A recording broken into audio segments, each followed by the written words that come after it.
Bonjour et bienvenue dans Du côté des parents, un podcast qui, comme son nom l'indique, est résolument tourné vers les parents. Je suis Sandrine Donzel, thérapeute familiale conférencière spécialisée dans l'accompagnement parental depuis 2010. Ces années d'expérience m'ont permis de comprendre que les parents n'ont pas besoin de conseils parfaits, inapplicables dans un monde qui justement ne l'est pas parfait, mais plutôt de réponses qui tiennent compte de leur réalité sans leur laisser croire qu'ils commettent un potentiel désastre pour le développement de leur enfant à chaque instant. Si c'est ce genre de réponse que vous cherchez, alors bienvenue dans Du côté des parents, un podcast dans lequel je vous propose une approche concrète, pragmatique de la parentalité. Pas de recettes miracles, mais des outils, des perspectives pour voir les choses autrement et affronter les défis parentaux du quotidien avec un peu plus de confiance et de sérénité. Si ça vous plaît, alors montez le son et zou, c'est parti pour un nouvel épisode de Du côté des parents.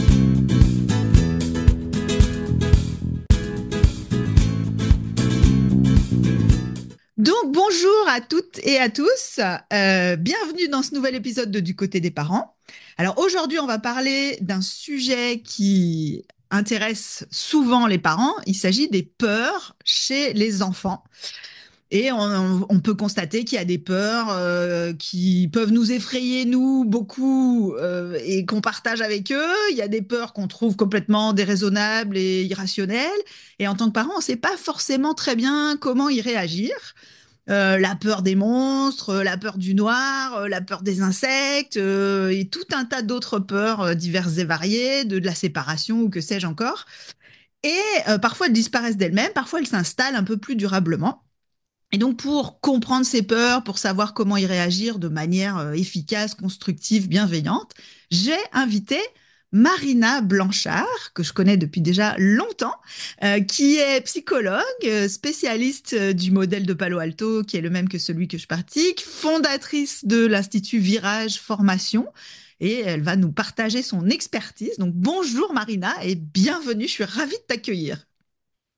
Bonjour Sandrine, écoute, moi je suis ravie d'être là avec toi parce qu'effectivement on se connaît depuis bien longtemps et c'est vraiment toujours chouette quand on se voit d'échanger. Voilà, ici c'est l'occasion en Ouais, or. je pense qu'on partage une espèce de dynamisme en commun. Enfin, j'espère que ça se Oui, verra.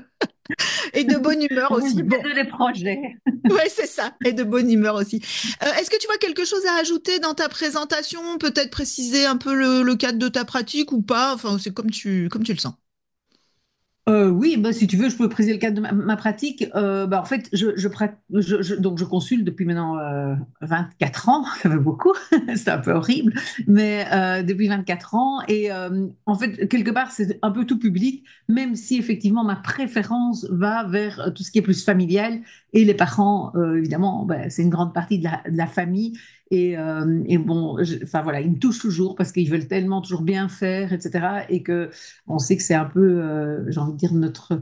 Enfin, moi, j'ai 4 enfants, donc du coup, ça me parle aussi, mais c'est vrai que c'est un peu l'objectif prioritaire dans notre vie. S'il y avait une chose qu'on a envie de réussir, c'est ça, c'est notre parentalité. Et c'est pas toujours une évidence. Et puis, bon, voilà, il y a plein de conseils dans tous les sens. Et donc, enfin, bon, je crois que ça, tu l'as déjà bien Oui, expliqué et dit, mais oui, je te oui, rejoins tout à fait sur ce oui, c'est point de ça. vue. Je pense qu'on partage effectivement une grande tendresse pour les parents et beaucoup de compassion pour ce monde où ils sont tiraillés entre faites comme ci, faites comme ça, et c'est un peu compliqué. Donc, on va essayer d'éviter ça Exact. aujourd'hui. Bon, Avec plaisir. donc, ce que je te propose peut-être, c'est de commencer par une question assez générique au sujet des peurs. Peut-être de se demander est-ce qu'il y a des peurs problématiques et des peurs normales? À quoi ça sert la peur, peut-être plus généralement? Euh, Important. Qu'est-ce que la peur? Enfin, Oui. tu vois, quelque chose d'un peu général, puis après on ira dans le détail. Oui, donc si on doit parler de la peur, bah, évidemment, la première chose, c'est d'abord de dire que c'est une bonne émotion, même si elle n'est pas agréable. Je trouve que c'est toujours important de le dire parce que, bon, c'est pas la seule d'ailleurs, hein, mais il y a pas mal d'émotions qui sont pas très agréables à ressentir. Et a fortiori, on n'a pas envie que nos enfants la ressentent, encore moins que nous presque. On voudrait les en protéger. Or, en fait, bah, c'est une émotion qui nous aide à nous protéger, justement. C'est pour ça qu'on a peur que nos enfants aient peur, parce qu'on voudrait les protéger de la peur, si on peut dire. Mais donc, c'est vrai que c'est une émotion qui est bonne. Et la preuve en est aussi que les parents, et je le dis souvent aux parents, je dis, la peur, c'est quelque chose que vous utilisez, même vous, avec vos enfants. On apprend à notre enfant à avoir peur d'aller vers n'importe quel chien, peur de traverser la rue n'importe comment, etc. Parce qu'on sait bien qu'en fait, la peur, elle est utile. Maintenant, évidemment, il y a des moments où elle vient nous ennuyer le soir avant de dormir. On a envie d'avoir fini la journée, ben voilà. Et puis, bon, de toute manière, c'est vraiment pas agréable de voir notre enfant qui a peur, qui est terrorisé, etc. Donc évidemment, on a envie de l'en faire sortir le plus vite possible. Et parfois, on oublie du coup un peu son utilité. Oui, oui, oui. Alors, comment est-ce que toi, tu constates que les parents, justement, réagissent aux peurs de leurs enfants et qu'est-ce qui est aidant, qu'est-ce qui est potentiellement problématique? Est-ce qu'il y a des choses déjà d'emblée, on peut dire ça marche jamais ou pas? Enfin, comment tu vois, toi, les choses? Ben moi, je trouve qu'on dit jamais, ça marche jamais. Je trouve qu'en fait, tout vaut la peine d'être essayé et que les parents, enfin, moi, j'encourage toujours les parents à suivre leur premier instinct d'abord et puis voir si ça marche. Et donc là, ta question, évidemment, est tout à fait bonne. Si ça marche pas, par contre, il faut changer de stratégie parce que si on continue à faire la même chose qui ne marche pas, en général, malheureusement, ça n'a pas un effet neutre et ça risque de maintenir un système, de maintenir peut-être même la peur chez son enfant, alors que c'est vraiment pas du tout ce qu'on souhaite. Donc, les premières réactions des parents, je pense, face à la peur, sont, enfin, ce que j'observe en tout cas, sont le plus souvent de rassurer, d'abord. Donc, d'essayer que l'enfant ait moins peur. Comme je disais tantôt, c'est pas agréable. Donc, on essaye un peu de mettre le couvercle sur la peur et d'essayer de raisonner l'enfant, lui expliquer que, voilà, alors après, on peut effectivement, tu posais la question aussi, j'y ai pas vraiment répondu, mais il y a différents types de peurs. Donc c'est vrai que les monstres, c'est plus facile de rassurer sur les monstres que sur la mort, parce que la mort, elle existe. Les monstres, ben, enfin, alors il On y a n'est des pas monstres qui sûr. Pour existent. les monstres, on n'est pas Eh ben, sûr. voilà, on est moins sûr pour les monstres, mais voilà, on pense qu'ils n'existent pas. En tout cas, comme adulte, c'est ce qu'on croit, et donc on aurait tendance à dire ça n'existe pas, c'est pas. Alors qu'il y a d'autres peurs, bah, effectivement, qui même nous font peur à nous, donc on a encore moins envie que l'enfant ait peur, donc on a encore plus envie de mettre le couvercle dessus. Et donc il faut savoir qu'effectivement, rassurer peut fonctionner. Donc ça, je le dis toujours aux parents, ça peut marcher. D'ailleurs, on peut avoir un enfant, un aîné avec qui ça a très bien marché de rassurer. On a mis une petite lumière sur le palier et on a dit il faut pas avoir peur des monstres ou du noir. Et tout s'est bien passé. Et puis on a un second enfant à qui on a beau dire ça, on a beau allumer la petite lampe. Voilà, la peur est là, il nous rappelle 50 000 fois, et tant qu'on n'est pas à côté d'eux, presque, ils ne peuvent pas s'endormir, quoi. Donc, on a vraiment des grosses différences, mais donc, rassurer peut marcher, mais rassurer est la première chose qui est faite et qui, souvent, évidemment, quand les gens viennent nous consulter, bah, Sandrine, toi comme moi, c'est que ça n'a pas marché en général. Donc, Exactement. ça marche pas toujours. Ça, il faut quand même bien le dire, ça marche pas toujours. Et puis, bah, on développera sans doute pourquoi ça marche pas, peut-être, et comment faire autrement. Donc ça, c'est la première chose. Alors, bah, aider l'enfant, le protéger. Ouais, je pense à un enfant qui a peur des chiens. Les parents vont le prendre dans les bras quand il y a un chien dans la rue, etc. Et de nouveau, ça peut faire en sorte que voilà, l'enfant grandit, sa peur des chiens diminue, il faut plus le prendre dans les bras et ça passe. Mais ça peut aussi envoyer le message évidemment à l'enfant, chaque fois que je le prends dans les bras, c'est ben, en fait c'est dangereux le chien, puisque je te prends dans les bras. Et donc, Hmm. en voulant l'aider avec sa peur, ben, en fait on lui confirme la dangerosité de l'objet de la peur en l'aidant à éviter. En fait, hein. Souvent l'aide consiste à aider l'enfant à éviter l'objet de la peur, ce qui est logique de nouveau. Hein. On a envie que de nouveau nos enfants n'aient pas peur et on sait que l'évitement est un peu le réflexe premier. Quand nous, adultes, on a peur de quelque chose, ben, on va essayer de l'éviter. Et donc, ben, on aide notre enfant à éviter. Ça apaise la peur sur le moment, mais malheureusement, ben, ça lui envoie quand même un autre message qui est que c'est dangereux et qu'il n'est pas vraiment capable de l'affronter. Et donc, enfin voilà, au Hmm. final, c'est pas forcément aidant, en tout cas pas chaque fois. Ouais, ouais. Alors, je me permets juste de tirer Oui, les oui, deux vas-y, fils hein. les plus importants à mes yeux, parce qu'effectivement, je partage ce point de vue. C'est-à-dire que là, ce que tu soulignes, c'est que bah, d'emblée, rassurer l'enfant, voire minimiser sa peur en disant, mais non, t'inquiète pas, c'est pas grave, ça va passer, ou mais non, les monstres n'existent pas, regarde, il y en a pas, voilà. Ça peut très bien fonctionner. Ça peut. Voilà. De la même manière, éviter l'objet de la peur à l'enfant, ça peut aussi très bien fonctionner. C'est-à-dire, ça lui envoie un message très positif qui est je suis là pour toi, s'il y a un problème, Ouais. j'interviens. Et donc, c'est particulièrement efficace, j'allais dire, peut-être chez les plus petits. Et peut-être qu'en Mhm. grandissant, si ça devient la stratégie systématique, peut-être que c'est là que ça pose un Voilà. problème. exactement. Oui. Oui. Bah oui, parce que là, on affaiblit presque notre enfant sans le vouloir, quoi, en ne lui permettant pas de faire face à sa peur. Il n'apprend pas à gérer la peur déjà, et puis il n'apprend pas à gérer l'objet de la peur non plus. Hmm, Et donc, dans les deux cas, ça risque de le rendre plus fragile. Or, voilà, c'est pas vraiment ce qu'on veut pour nos enfants. ok, bon. Et alors, si je suis un parent, donc j'ai essayé de rassurer mon enfant, j'ai essayé de le protéger de la peur, et je vois bien que ça ne marche pas. Alors souvent, les parents, ce qu'ils me décrivent, et je pense que c'est la même chose dans ta pratique, c'est que bon, ils ont essayé de le rassurer, ils ont essayé de lui expliquer, ils ont essayé d'être à l'écoute, etc. Et puis, bon, bah, l'enfant ne devient toujours pas raisonnable, il a toujours peur. Alors c'est surtout vrai Oui, sur les peurs que les adultes jugent un peu irrationnelles. ouais. Et ils finissent par s'énerver. Voilà, ils savent bien que c'est pas très bienveillant avec leur enfant et que ça va pas forcément l'aider, mais ils sont un peu démunis. Donc, qu'est-ce Ouais, qu'on peut tout leur à fait. proposer de faire? Alors, moi, je propose toujours d'abord, et d'ailleurs, je pose la question aux parents, souvent, je dis, votre enfant, il a peur que le monstre fasse quoi, par exemple? Et je trouve que c'est assez intéressant parce qu'on voit que les parents, ils savent pas répondre. Ils savent pas du tout, ils n'ont jamais écouté la peur, en fait. Donc, évidemment, ils ont tout de suite dit, mais il n'y a pas de monstre, t'as peur que le monstre soit où? Hein, enfin voilà, en dessous de ton lit, mais non, regarde, on va regarder en dessous de ton lit, enfin voilà.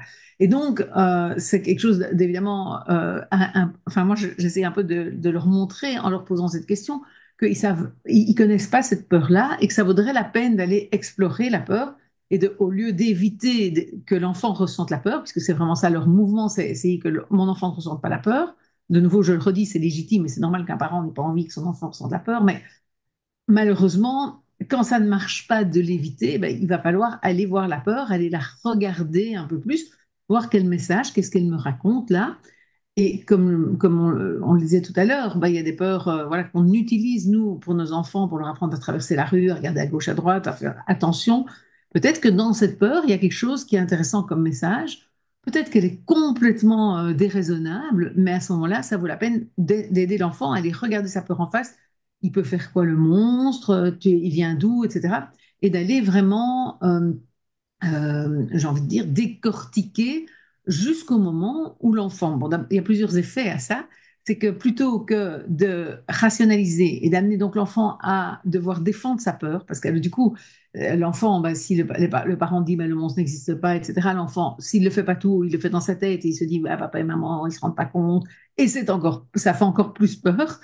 L'enfant va devoir aller regarder cette peur en face, décortiquer, et jusqu'au moment où l'enfant peut se dire, mais en fait, mais non, le monstre ne pourra pas faire ça. Et si jamais il a quand même peur, il va pouvoir aussi développer des moyens de défense quelque part et se dire, ben voilà, enfin moi je me rappelle d'un enfant qui m'avait dit, oui, je vais prendre mon stick de hockey, je vais le mettre en dessous de mon lit, et il était apaisé avec ça. Alors que voilà, moi j'aurais pas proposé spontanément ça, j'aurais même pas pensé, mais le fait d'aller voir, ben, qu'est-ce qui peut se passer, etc. C'est lui qui avait dit ça, et donc ça permet, moi je dis souvent, mieux connaître l'ennemi permet d'en avoir moins peur parce qu'au lieu de le dramatiser, de le diaboliser, on va le remettre à sa juste place. Et parfois, on se rend compte aussi, c'est l'image qu'on emploie souvent avec les parents, c'est que ça, c'est un fantôme. Quand on le regarde de près, en fait, ça n'est qu'un fantôme. Il disparaît au Hmm, moment où on le regarde d'un peu plus près. ouais. Et donc, voilà, on a cet effet-là avec les enfants en allant regarder leur peur un peu en face. Et donc, on conseille aux parents, du coup, de prendre le temps de faire ça. Oui, c'est pas toujours simple. Enfin, ça me fait penser à une situation que j'avais accompagnée qui est assez similaire avec un jeune garçon qui avait 10 ans. Ça faisait déjà plusieurs années. Il y avait une maison à étage et en fait, il avait beaucoup de mal à rester seul à l'étage, notamment le soir au moment de s'endormir. Donc, ses parents montaient à l'étage, restaient avec lui, etc., etc. Donc, il y avait beaucoup de collaboration dans, bah oui, le pauvre, il a peur, c'est normal, on va rester là Mhm. jusqu'à ce que ça Mhm. aille mieux. Et en fait, quand on est allé regarder la peur, donc ce garçon, il était très demandeur de se débarrasser de cette peur parce que, alors, lui, il se disait pas, enfin, il essayait pas de défendre sa peur. Au contraire, finalement, sa peur l'inquiétait parce qu'il faisait confiance à ses parents, qui lui disaient que bon, c'était quand même un peu irrationnel, mais qui restait quand même là. Donc, il se disait, Mhm. bah, c'est moi qui suis bizarre, c'est moi qui suis pas normal. Donc après, il avait peur d'être pas normal. Une peur. Voilà, c'est ça. Ouais, ouais. Et on est allé jusqu'au bout parce qu'en fait, ce qu'il faisait, donc ça c'est peut-être intéressant pour les parents de le comprendre effectivement dans l'accompagnement de la peur, ce qu'il faisait, c'est que Quand on est allé concrétiser, comme tu le décrivais, la peur, en fait, il y avait une trappe avec un grenier. Il avait peur que quelqu'un rentre par la trappe, quelqu'un qui vienne les agresser dans la maison, etc. Et donc, dès qu'il entendait le moindre bruit, il se disait, mais non, c'est irrationnel, je dois pas avoir peur. Il se cachait sous sa couette, mais du coup, il n'arrivait pas à s'endormir et il était complètement terrorisé. Et du coup, Ouais, on est allé concrétiser cette peur en lui disant, je lui ai dit, moi, je lui ai dit, ben, écoute, je ne sais pas par où cette personne pourrait passer, mais peut-être qu'une personne pourrait rentrer par le toit, arriver par la trappe du grenier. ouais. Et comment, alors je lui ai fait dessiner le plan de sa maison, elle est où la trappe par rapport à ta chambre, et alors du coup, si tu entends un bruit, qu'est-ce que tu vas faire? Ça va être le signal qu'il y a quelqu'un qui va arriver, tu vas faire quoi? Ah ben, comme c'est loin au bout du couloir, j'aurai quand même le temps de fuir et de descendre les escaliers. Ok, tu vas descendre les escaliers, tu vas aller où? Tu vas aller dehors, tu vas aller chez les voisins. Oui, il y a des maisons tout autour, je peux aller taper chez les voisins, etc. Et Tout après, il à m'a fait. dit, je vais prendre un couteau dans la cuisine, je le mettrai sous mon lit au cas où. Tu vois, comme le Mhm. stick de Ah hockey. oui, Et il a fait ça plusieurs soirs oui. jusqu'au jour. Alors, c'est vraiment un cas d'école, hein, parce que je me souviens en formation d'avoir vu des choses similaires. Et jusqu'au jour où il a oublié, en fait, le couteau, et il s'est endormi sans problème en ayant oublié de mettre le couteau sous son lit. Et est revenu au Ouais. rendez-vous suivant en se disant, bon, finalement, ça va, quoi. Bah oui, oui, c'est ça. Bah, tu avais fait à la fois regarder la peur en face, justement, et en même temps, voilà, en regardant la peur en face, ça permet de s'outiller. Et c'est vrai que, voilà, la peur, après, bon, elle est aussi liée à des âges. Et ça me fait penser ton histoire aussi au bruit dans la maison, parce que c'est quelque chose qu'on a quand même très souvent, les Oui, bruits. Et souvent, l'enfant, comme tu l'as d'ailleurs mimé, se met, essaye de surtout pas entendre ces bruits qui lui font peur. Les parents disent, mais arrête d'écouter ces bruits, enfin non, hein. Et moi, souvent, je leur dis, écoute les bruits. Tu vas être le détective et pendant 15 jours, on va se revoir dans 15 jours, tu vas vraiment écouter tous les bruits et repérer, ça, c'est le bruit du parquet quand papa marche sur cette marche-là, ça, c'est le radiateur de la cuisine qui fait bloup bloup, enfin voilà. Et donc, et je leur explique vraiment, plus tu vas être expert de ces bruits et plus tu vas bien les écouter, plus tu sauras s'il y a vraiment un bruit qui est dangereux. Parce que, évidemment, à force de se prémunir de tous les bruits, le moindre bruit fait peur, et hmm. je ne sais plus celui qui est différent ou pas différent. Enfin voilà, donc je trouve que ça, c'est aussi quelque chose que j'ai déjà souvent utilisé pour les bruits, parce qu'il y a quand même beaucoup d'enfants qui ont peur des bruits dans la maison et qui effectivement obligent les parents à rester près d'eux. Mais voilà, ça c'est aussi un truc que j'ai déjà utilisé. Et donc c'est de nouveau plus faire face. On est toujours dans le même mouvement en fait, de regarder ce qui me fait peur en face. Donc ce sont ces bruits, ben voilà, je vais mieux les connaître, mieux je vais les connaître. Et quelque part, on se rend compte que moins ils vont faire peur en fait. Et puis Oui, le c'est jour où il ça. y aura un danger. Ouais, ouais.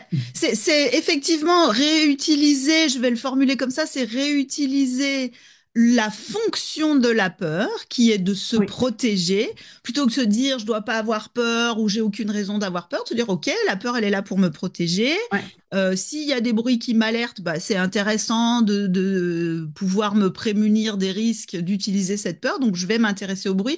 Et effectivement, on peut aussi utiliser, expliquer aux enfants que en écoutant les bruits, ça c'est un truc typique, en écoutant les bruits, à force, au bout d'un moment, comme tu dis, on devient spécialiste et en fait on a moins besoin d'écouter, c'est-à-dire qu'on devient oui, un oui, expert et qu'on capte des trucs sans même s'en rendre compte et qu'on sait tout de suite discerner si vraiment il y a un problème ou si on peut c'est s'en ça. fiche complètement. Ouais. C'est ça. Et que le cerveau va tout de suite, à la limite, ne même plus entendre des bruits qui ont été habituels qui sont repérés, qui sont notés dans le répertoire du cerveau comme habituels et pas dangereux, quoi, quelque part, hein. Voilà, je pense aussi que, voilà, c'est aussi, et c'est le même mouvement, c'est pour ça que ça me fait penser à ça, d'aller vers cette peur pour mieux, en fait, reprendre du contrôle, quelque part, Ok. sur la peur. Ouais. Alors que si on dit n'écoute pas les bruits, en fait, les parents ils disent ça évidemment pour bien faire, mais ça les fait entendre encore plus et ça leur donne encore plus. Et aussi aux parents, parce que tu parlais des parents, et c'est très souvent le cas, qui restent près de leur enfant pour qu'ils se calment, pour qu'ils s'endorment pas. Et donc ici, voilà, bah, dans ce cas-ci, par exemple, moi c'est le genre de situation aussi, si les parents sont là en séance, alors c'est pas toujours le cas, parfois je vois l'enfant seul, parfois c'est avec les parents, donc, mais si les parents sont là, je vais leur dire, mais vous avez aussi peur des bruits. Et puis évidemment, ils vont me dire non. Je vais dire, mais alors pourquoi vous allez près de lui? Parce que, en fait, pour moi, en étant près de lui, il lui renvoie le message qu'il y a un danger. Il confirme, en fait, la peur. Et donc, ça, j'essaye de leur expliquer, voilà, quand les enfants ont peur d'un monstre, quand les enfants ont peur, enfin, de n'importe quoi, un truc qu'ils ont vu dans un film, voilà, qui les a un peu traumatisés. Et les parents, évidemment qu'ils n'ont pas peur, mais ils restent là. Mais donc, en restant là, ils envoient un message sans le vouloir, bien évidemment sans le vouloir, il y a un danger réel, puisque je reste près de toi, je te tiens la main jusque quand tu t'endors pour pas que tel monstre vienne te chercher, en gros. Donc, c'est qu'il y a un danger. Et donc, ça, je Hmm. pense que les parents n'ont pas toujours conscience de ce double message, comme tu disais très exactement, je t'aime, je suis là pour toi, tu es très important pour moi, mais en même temps, je te renvoie le message que tu n'es pas capable d'être tout seul dans ta chambre, que c'est dangereux, que j'ai besoin, enfin, qu'il faut que je sois là. Et je confirme donc la peur, quoi. Donc, Oui, c'est ça. malheureusement. Ouais, c'est effectivement le paradoxe de la protection qui Oui, est souvent, dont souvent, en tant que parent, on n'a pas conscience parce qu'on se dit que notre rôle, et c'est vrai que c'est notre rôle, c'est d'être là pour être, pour notre oui, enfant, le soutenir, lui montrer qu'on l'aime, qu'on est disponible pour lui quand il a besoin de quelque chose. Et du coup, c'est très difficile pour les parents de, de, de lâcher oui, cette oui, chose-là. Enfin, voilà. oui, Mais encore une oui, fois, il c'est ne ça, s'agit pas ça de la fait. lâcher tout le temps, hein. Non, et parfois, je trouve qu'en disant aussi, pour l'enfant qui a peur au premier étage, au deuxième étage, de dire, bah, si tu as peur, moi je ne viendrai pas parce que moi j'ai pas peur, je pense qu'il n'y a pas de danger, mais si tu as peur, tu peux descendre. C'est déjà un autre message parce que c'est déjà lui qui doit faire l'effort, il doit sortir de son lit, c'est moins drôle, il a moins. Et quelque part, l'inconfort bascule aussi un peu de camp. Les parents, c'est pas eux qui doivent tout le temps monter, descendre, c'est l'enfant qui va devoir le faire et souvent ça peut déjà aussi et puis en dessous de ça enfin derrière ça il y a aussi en implicite le message bah moi j'ai confiance, tout va bien se passer, je vois pas pourquoi je devrais monter, mais si toi tu as un besoin tu peux venir, je suis là. Donc ça permet de répondre quand même à cette demande de présence sans rentrer dans le jeu où c'est chaque fois le parent qui monte et donc où évidemment bah, c'est presque confortable pour l'enfant, voire agréable d'avoir peur puisque j'ai quelques bénéfices. Oui, c'est ça, c'est pas volontaire et conscient, mais ça Non, entretient. non. Je vais aller plus loin sur ce que tu viens de dire parce que je trouve que c'est un point qui est important à souligner. Quand on a peur et qu'on a l'impression qu'on est démuni et qu'on a absolument besoin de l'aide de quelqu'un d'autre, qui est le message qu'on fait passer sans le vouloir quand on se montre tout Ouais, le temps disponible et protecteur, on est tout à d'autant fait. plus terrorisé parce que on n'a pas le contrôle et si jamais mon parent n'est pas disponible, c'est L'autre va y encore être. plus la panique. Exact, exact. Euh, Ouais. alors que ce que tu viens de proposer, qui est, ben moi, je suis en bas et si tu as besoin, tu peux redescendre, ça envoie aussi un message à l'enfant qui est, je te fais confiance, tu es capable de discerner une peur qui est vraiment problématique, une situation qui est vraiment problématique, d'une situation qui est pas très grave. Tu es capable de, toi, reprendre la responsabilité sur cette problématique et de demander de l'aide quand vraiment c'est nécessaire pour toi.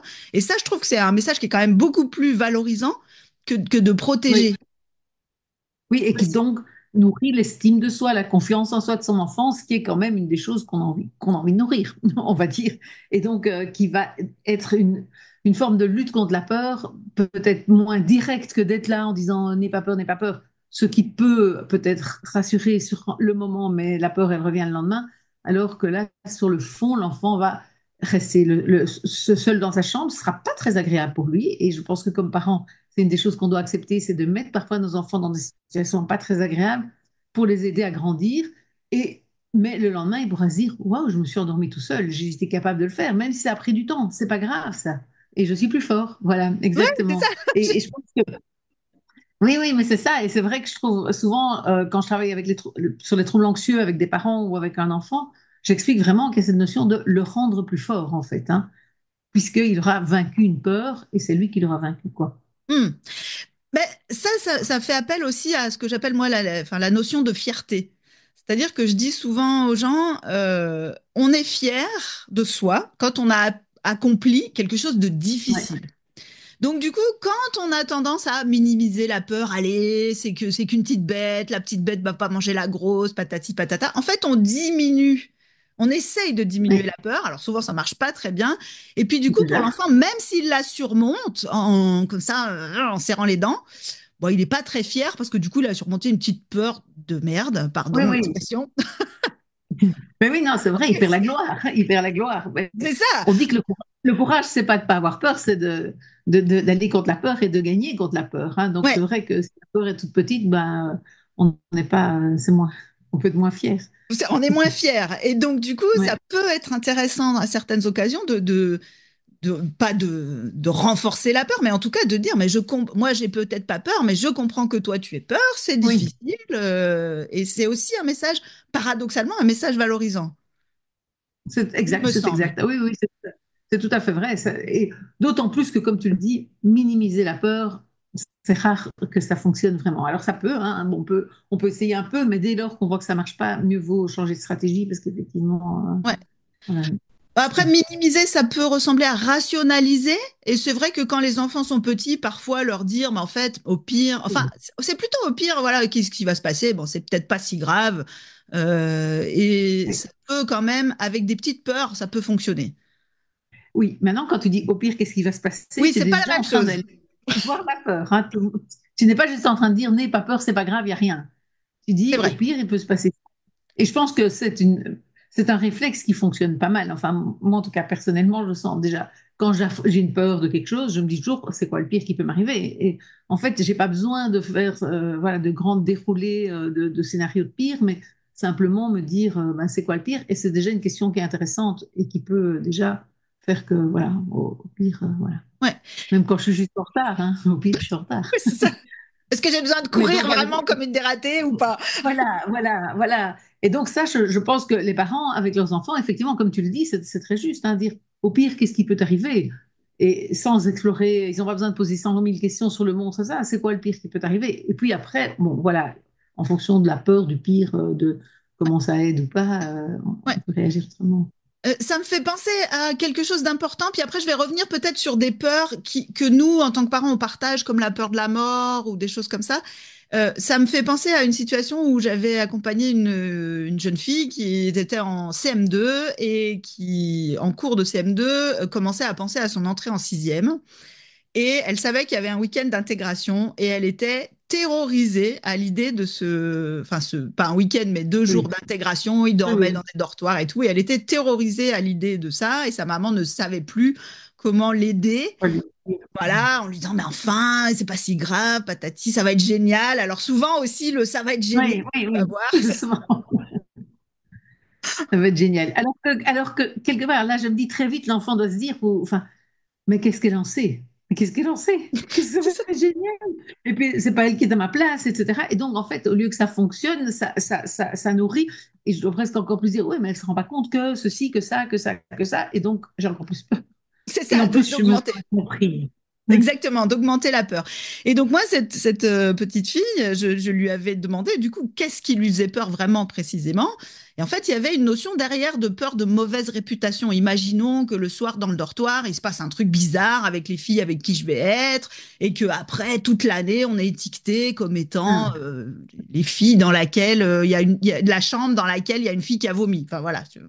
Bon, moi je me ouais. dis bon bah c'est pas très grave, mais elle, pour elle, c'était important. Mais c'est Oui, surtout oui, l'étiquette évidemment. derrière. Et c'est vrai que l'aider à préciser, c'est-à-dire lui dire, OK, mais donc qui va te juger? Tout le monde.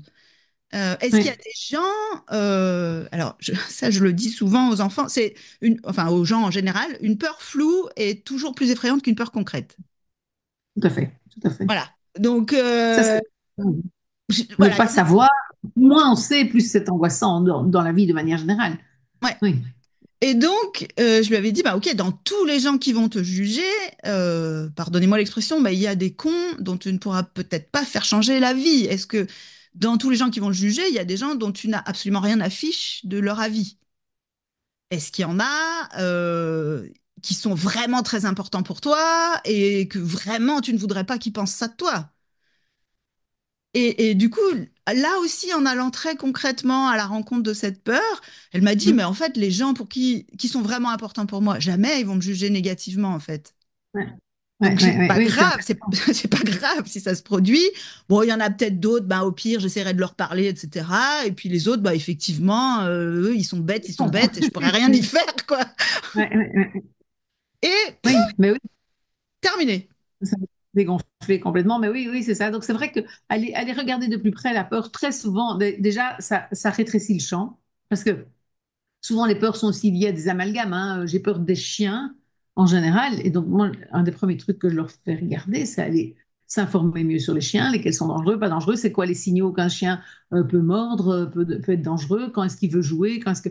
Pour que, voilà, plus de connaissances, déjà, de manière générale, permet de diminuer la peur.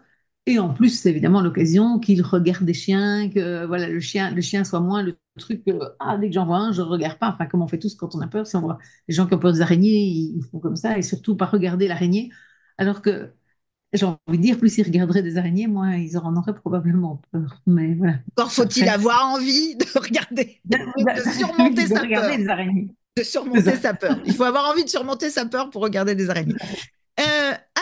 Là, je pense que on a beaucoup parlé des peurs qu'on peut concrétiser, les conséquences qu'on peut prévoir, etc.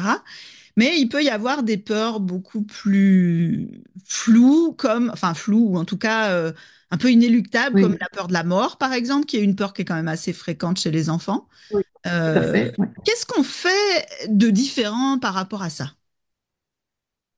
Alors finalement, bah, pas grand-chose de différent, mais on va pas être tout à fait au même niveau sur le sujet. Mais c'est vrai que, enfin, je pense à une petite fille qui avait peur que sa maman meure, parce que dans sa classe, je pense qu'il y avait une petite fille qui avait peur que sa maman, ou la professeure, enfin voilà, il y avait un événement qui fait elle avait commencé à penser à ça.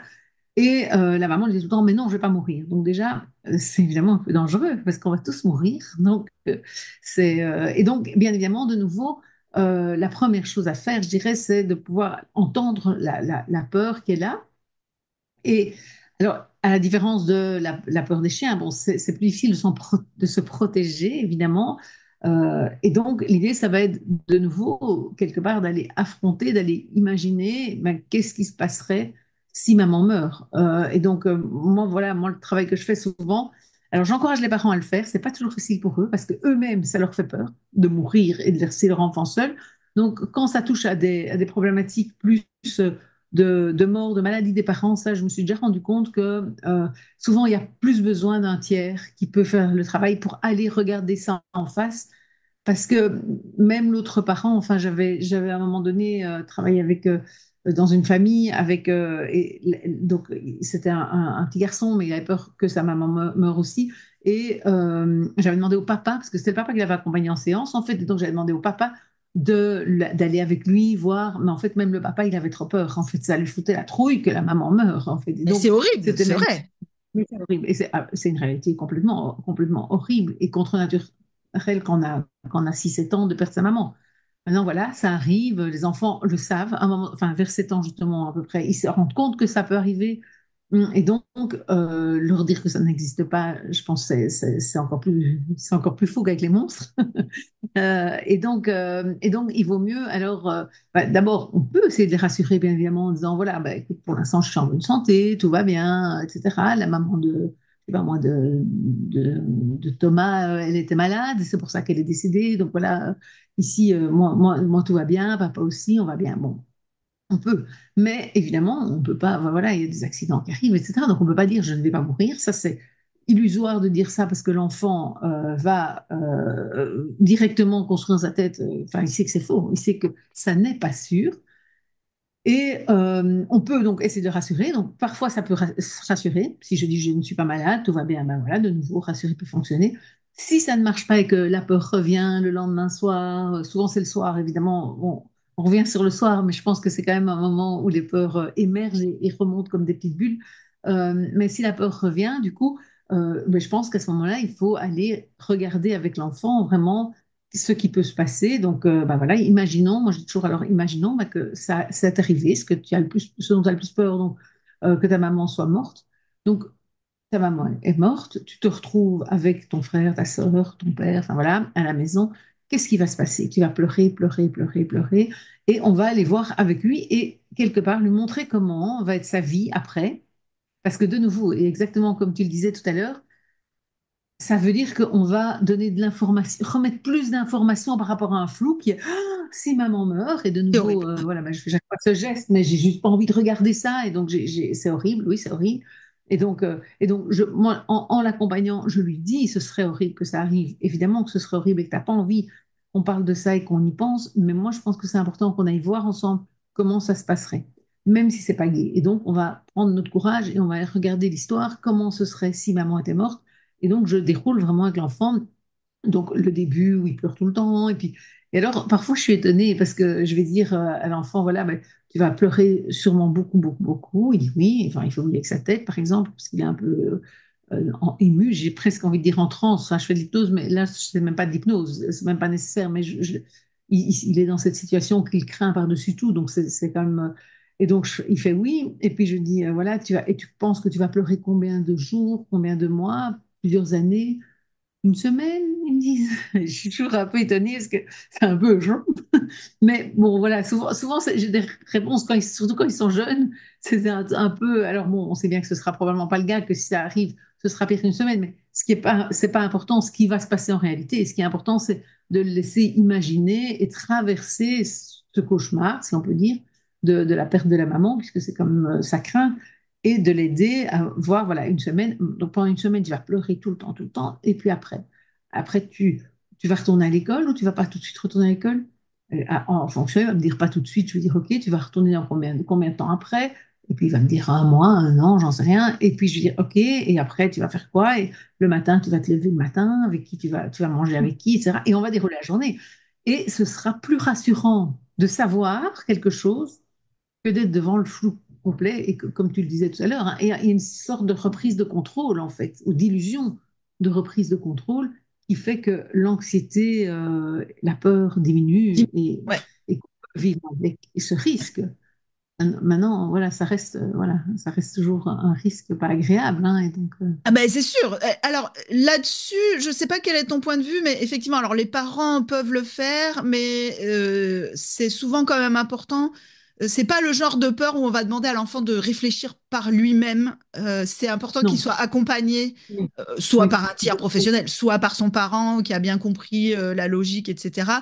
Parce que c'est quand même des peurs qui sont très intenses et très bouleversantes oui. pour les enfants, hein, quand Exactement, oui, oui, oui. même. Ouais. Oui, oui, c'est important. Ce qui est important, en fait, c'est de ne pas rester au cœur de la peur. Donc, s'il le faisait tout seul, ou même si un parent le fait, mais que le parent se retrouve et alors tu vas pleurer tout le temps, et que l'enfant dit oui tout le temps, et que le parent ne sait plus quoi dire, ou que l'enfant dit, mais après, on va devoir, il n'y aura plus maman à table, et que le parent dit, ah, mais oui, enfin voilà, il faut qu'en fait on aille au-delà. Et donc ça veut dire qu'on se retrouve au moment où on va commencer à de nouveau rigoler avec ma sœur, on va de nouveau faire.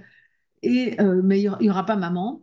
Et bon, moi souvent j'utilise aussi les croyances. Tu crois que maman elle sera où? Alors s'il me dit au ciel, ça arrive, ben alors elle regardera du ciel, etc. Donc on redonne une place, mais on va vraiment aller retourner dans la vraie vie. Moi je dis toujours c'est aller jusque quand la vie continue en Oui, quand fait la vie quelque part. reprend, ouais, c'est ça, c'est ça. Ouais, c'est ça. Et Euh, que l'enfant traverse vraiment. Oui. Ça me fait penser à deux choses. Alors, d'une part, justement par rapport à cette peur, enfin, c'est deux situations personnelles, là, pour le coup. Par rapport à cette peur de la mort, j'avais écrit il y a quelques années déjà un article sur le blog, donc je le mettrai en lien dans la description de l'épisode. C'était ma fille qui s'était réveillée un soir, elle était allée se coucher, puis une heure après s'être endormie, elle était descendue, mais vraiment en pleurs, en larmes, je sais pas, elle devait avoir 7 ans. Et Mhm. elle m'a dit, j'ai fait un cauchemar, j'ai rêvé que j'avais plus de papa ni de maman, que vous étiez morts tous les deux, etc. Elle était vraiment, mais très, très, Oui. très Ah oui. mal. Et j'avais saisi cette opportunité de lui dire, OK, mais c'est vrai que ce serait horrible, etc. Mais déjà, est-ce que tu sais comment ça se passerait? Qu'est-ce qui t'arriverait après? Est-ce que, tu vois, est-ce que tu voudrais aller chez tes grands-parents? Lesquels? Et comment les choses se passeraient, etc. Et vraiment, ça l'avait aidé à traverser ça. Et Oui, alors, j'ai une autre ça m'étonne pas. anecdote qui est beaucoup plus drôle. Donc là, mes enfants étaient beaucoup plus petits. Et on était en voiture, je sais pas, il devait avoir 3 et 5 ans, quelque chose comme ça. On était en voiture et on avait entendu qu'il y avait eu un accident et le journaliste expliquait qu'il y avait deux personnes qui étaient décédées dans l'accident, que c'était dont une maman enceinte, donc c'est assez horrible. Mais ce jour-là, mes Oui, enfants horrible. percutaient que les deux parents pouvaient mourir en même temps. Et Oui, alors, ah, à mais oui. table, le sujet revient, et la question c'était, mais comment c'est possible? Et puis, comment ça se passe pour les enfants si les Oui, parents ils mais meurent les deux en même temps? Et donc, je leur avais dit, ben, qu'est-ce que vous feriez, vous, si on était morts tous les deux en même temps et tout? Alors, leur préoccupation principale, c'était, mais comment on va faire pour manger? J'adore, mais ça, je te dis, moi, je trouve qu'ils ont parfois des réactions, les enfants, géniales. Et ils ont trouvé une solution. Parce qu'en fait, on habite ici à la campagne et à l'époque, leur babysitter, c'était la fille de mes voisins. Donc c'est une famille turque et à chaque fois qu'elle les gardait à la maison, au lieu de leur faire à manger à la maison, elle les emmenait chez elle où il y avait tout un tas de plats exotiques pour eux et très bons. Donc ils se sont dit, ben, on ira chez Ouais, c'est Alimé, pas- la voisine, elle nous donnera à manger. Il y avait une solution en plus qui était bien, qui était bonne. Je sais pas comment tu cuisines, mais C'est à ça. voir si vous gagnez.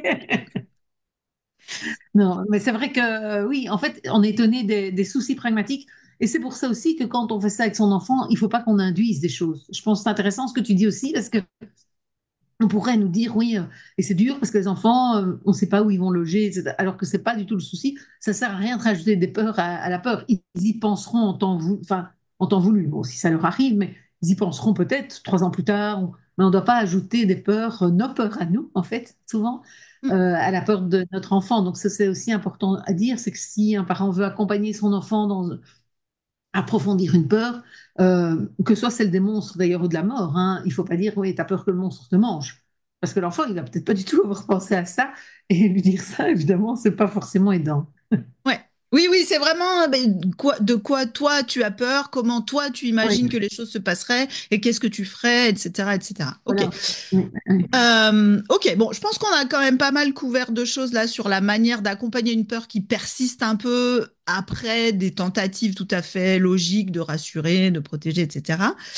Euh, euh, Moi, j'avais envie aussi de te demander à quel moment est-ce qu'on se dit en tant que parent, bah là, moi, je suis au bout de ce que je suis capable de faire et il vaudrait peut-être mieux que mon enfant voie un tiers, un professionnel, parce que ça ne marche pas. Enfin, ça, je n'arrive pas à l'aider. Mais en fait, moi, je pense justement, quand on a l'impression d'avoir un peu essayé différentes choses, qu'on a l'impression que ça bouge pas, qu'on a laissé un peu de temps, parce que, alors, comme tu le disais, tu l'as dit dans l'introduction, et je trouve que c'est très juste, il y a des peurs qui partent toutes seules aussi. Parfois, simplement, et donc, parfois, enfin, mieux vaut ne pas trop les prendre en considération au départ, parce qu'on les nourrit en venant trop. Je pense euh, assez récemment, enfin à la rentrée des classes, j'ai une jeune maman qui m'appelle et qui me dit, voilà, elle me dit, voilà, je vous contacte parce que depuis la rentrée, mais c'était vraiment, on n'était pas loin après la rentrée, ma petite fille, quand je la conduis à l'école, quand c'est le papa, ça va, quand je la conduis à l'école, elle pleure, elle dit, ah, ah, elle s'accroche à moi. Quand je la conduis à sa psychomotricité ou je ne sais plus quelle activité, enfin la petite avait 5 ans, je crois qu'elle a 5 ans, elle pleure, etc. Et quand c'est la voisine qui a conduit, ça va, parce qu'elle faisait des navettes, voilà, alternées. Je ne sais pas si on dit navette en France. Oui, on dit aussi des navettes. Ouais, ça se Pas tout dit. à fait, non. Enfin, le trajet, voilà, les Ouais, trajets ouais. ensemble, et donc elles alternaient. Et donc, quand c'était la maman elle-même qui le faisait, la petite pleurait et s'accrochait à elle, elle dit, elle tremble, la peur, etc. Et donc, moi, je lui ai dit, ben, je pense que c'est un peu normal, et leur reprendre le rythme, les séparations, etc. Et en fait, si on y met trop d'énergie, en fait, on va confirmer plus la peur. Et je lui ai dit, ben voilà, simplement, un, c'est ne pas lâcher et enfin, ne pas dire, ah, ben alors je te reprends, je te mets pas l'activité, etc. Parce que sinon, la gamine, elle a vite compris quand même que ça marche bien avec maman. Et puis, c'est être assez ferme et voilà, lui dire, voilà, je te laisse et montrer de la confiance nous-mêmes parce que c'est cette confiance-là qu'on va transmettre à l'enfant. Et effectivement, elle m'a dit, après 3 fois où j'étais ferme, parce qu'au début, elle n'était pas très ferme, parce qu'elle la sentait qu'il tremblait et qu'il avait peur, et donc elle a essayé de la rassurer. Mais là, on aurait pu construire quelque part une peur qui dure plus longtemps, et là, finalement, c'est passé, parce que je ne l'ai même pas vu, je l'avais juste eu au téléphone, c'est quelqu'un que j'avais aidé pour toute autre chose avant. Et donc, finalement, c'est très vite passé. Et donc, je pense que c'est important aussi de se dire que la peur fait partie de la croissance. Les enfants prennent conscience de choses, voilà. Et donc, voilà, mon enfant me parle de la mort une fois, 2 fois, bah, c'est pas très grave. Il faut pas non plus dire, oh là là, je dois le rassurer, etc. On peut le laisser traverser sa peur, apprendre que, voilà, le monde, il y a des dangers. On le sait bien, et il vaut mieux que nos enfants d'ailleurs le sachent aussi. Et donc voilà, maintenant, je pense que effectivement, si on voit qu'on a essayé des choses, qu'on s'épuise un peu, qu'en plus comme parents ça nous prend de l'énergie qui fonctionne pas, parce que bon, mettre de l'énergie quand ça marche c'est bien, mais quand ça marche pas c'est moins motivant. Je pense qu'à ce moment-là, ça vaut la peine de consulter. Mais moi, je conseille d'abord aux parents de consulter eux-mêmes et pas forcément. Donc, moi, même quand enfin, on téléphone ou on téléphone au secrétariat, la consigne, c'est de prendre un rendez-vous que avec le parent. Parce que j'ai pas forcément besoin de voir l'enfant. Je pense qu'on peut travailler parfois que avec le parent et du coup, on problématise moins les choses pour l'enfant. L'enfant est moins stigmatisé que moi. On va plus coacher les parents, je dirais, à être, on dit toujours co-thérapeute. Et donc, lui, le parent est avec l'enfant au quotidien. Donc, si on aide le parent à réagir différemment, à justement par rapport à rassurer, à plutôt à explorer la peur, à rejoindre, parce qu'on n'a peut-être pas assez dit, mais à dire peut-être bonne raison d'avoir peur, c'est normal, c'est vrai que c'est pas chouette, c'est vrai que voilà, à le rejoindre plutôt qu'à tout de suite mettre le couvercle parce qu'on veut pas que notre enfant ait peur, parce qu'on veut le protéger de cette émotion de nouveau. Donc, je pense que c'est important que le parent commence par consulter lui, pas parce que lui a un problème, mais parce que lui peut faire partie, comme on le dit souvent, de la solution. Il est au quotidien avec son enfant et donc il a un impact sur l'enfant plus grand, surtout pour les petits enfants, qu'un Oui, thérapeute, un enfant de 4 5 ans qui nous voit tous les 15 jours. Je veux dire, au moment où il est là, il peut être à fond, mais 2 minutes après, il sort, il y a le marchand de glace qui passe, la thérapie, il l'a oublié.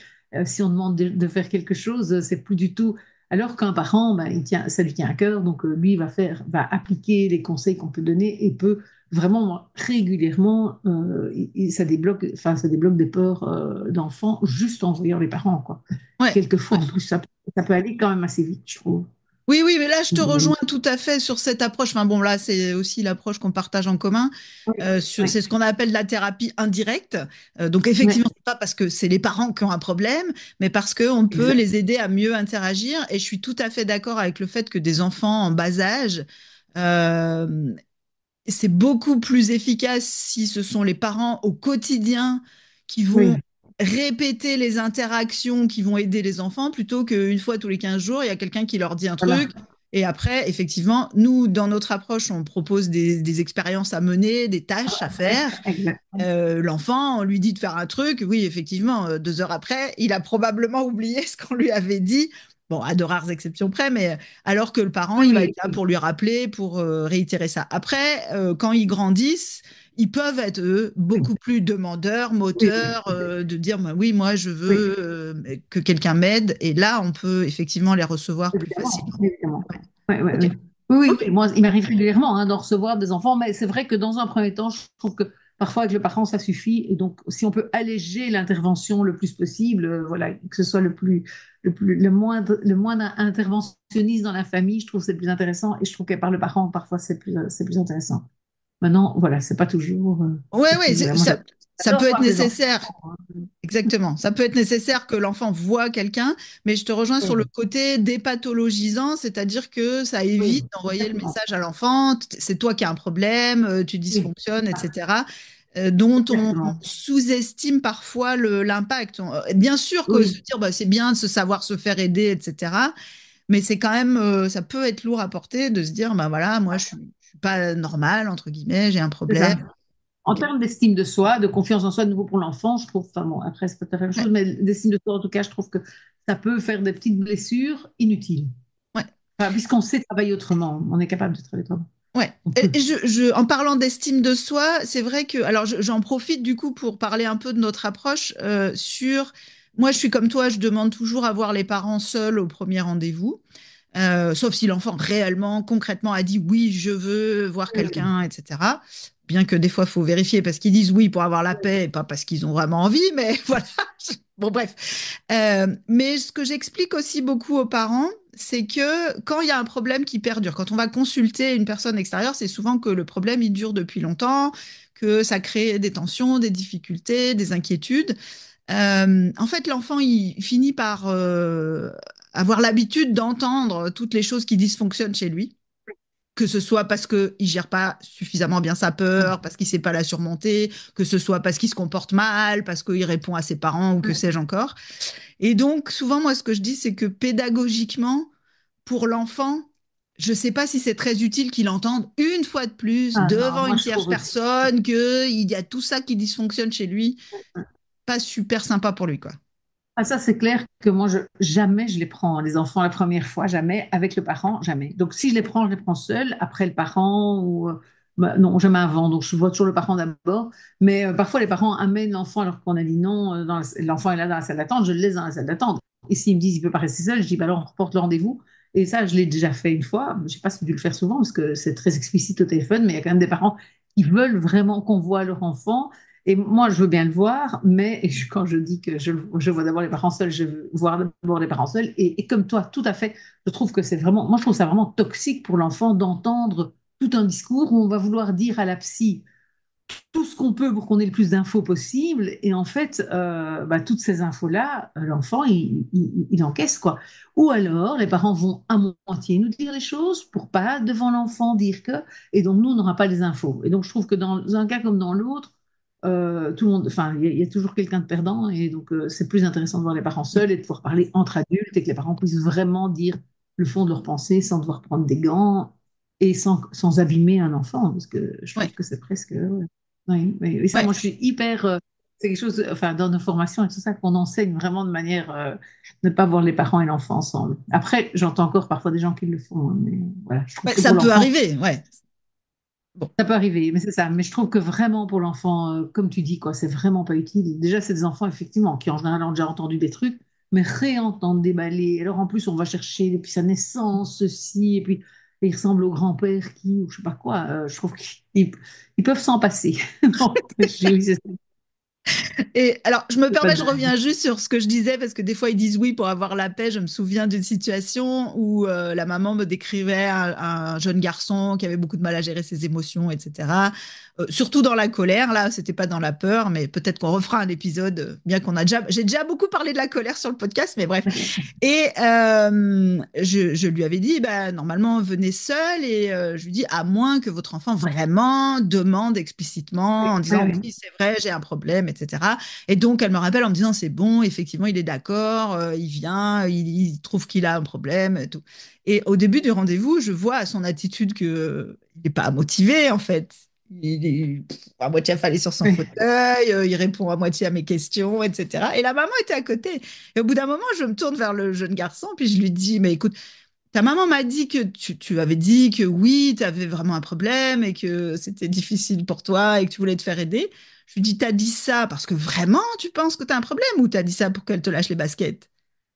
Et là, il me dit, bah, pour qu'elle me lâche les baskets. Bah oui. Et la Bah maman oui, me dit, mais ah, ok, bon, bah, on peut le remettre dans la salle d'attente et puis on va parler toutes les deux. bah oui, effectivement.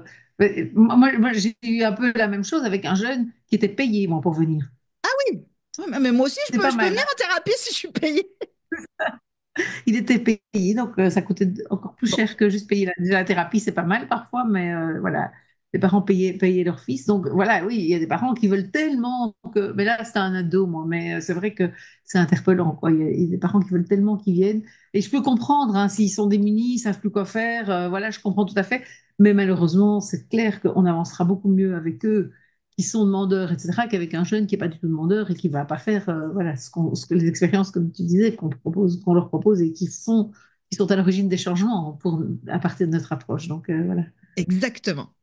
Bon, mais on a dit beaucoup de choses sur la peur et pas que sur la peur. Est-ce que tu vois quelque chose à ajouter ou tu as envie de donner une petite conclusion de ton côté à cet épisode? Bah, la conclusion pour moi, enfin pour moi, c'est toujours important de répéter que d'abord faites avec votre cœur, d'abord faites avec votre trip et que ça marche quand même dans beaucoup de situations et que c'est seulement quand ça coince et que ça perdure dans le temps, parce que je pense aussi qu'il faut faire confiance au temps. Les enfants grandissent et changent et donc c'est quand même une ressource qu'ils ont que nous, on n'a pas. C'est qu'ils évoluent, ils prennent conscience de choses et que donc il y a des peurs qui passent avec le temps. Alors maintenant, de la laisser son enfant souffrir de peur pendant des mois, je dis pas qu'il faut faire ça, hein, mais voilà, parfois, les peurs, elles sont plus brèves qu'on ne croit et que trop d'interventions, parfois, aggravent les choses. Mais donc voilà, c'est plus un résumé comme ça qu'un point en plus. Parfait. Bah écoute, ça me convient très très bien comme conclusion. Je te remercie beaucoup, Marina, et puis peut-être à Merci de bientôt. m'avoir accueilli, surtout. Merci de m'avoir accueilli et à très bientôt, j'espère. Au revoir, Sandrine. Au revoir. Merci d'avoir écouté cet épisode de Du côté des parents. S'il vous a plu, vous pouvez faire plusieurs choses. D'abord, évidemment, vous abonner pour ne pas rater les prochains épisodes et même vous abonner à ma newsletter pour avoir des infos sur mes interventions, conférences et autres. Le lien est dans la description de l'épisode. Vous pouvez aussi laisser une note et un commentaire sur votre plateforme d'écoute. Ça contribue évidemment à faire connaître le podcast à d'autres personnes à qui il pourrait être utile. Vous pouvez aussi, si vous en avez les moyens, me faire un don, parce que ces dons me permettent de libérer du temps pour produire plus de contenu gratuit et accessible à tous comme ce podcast ou les articles sur mon blog. Pour faire les dons, vous trouverez là aussi un lien dans les notes de l'épisode. Et pour finir, très important, si vous avez des questions, des sujets que vous aimeriez m'entendre aborder dans ce podcast, n'hésitez pas à m'en faire part et à me joindre sur les réseaux sociaux ou par email à l'adresse sandrine@s-co2mc.fr. Et sur ce, je vous dis à très bientôt.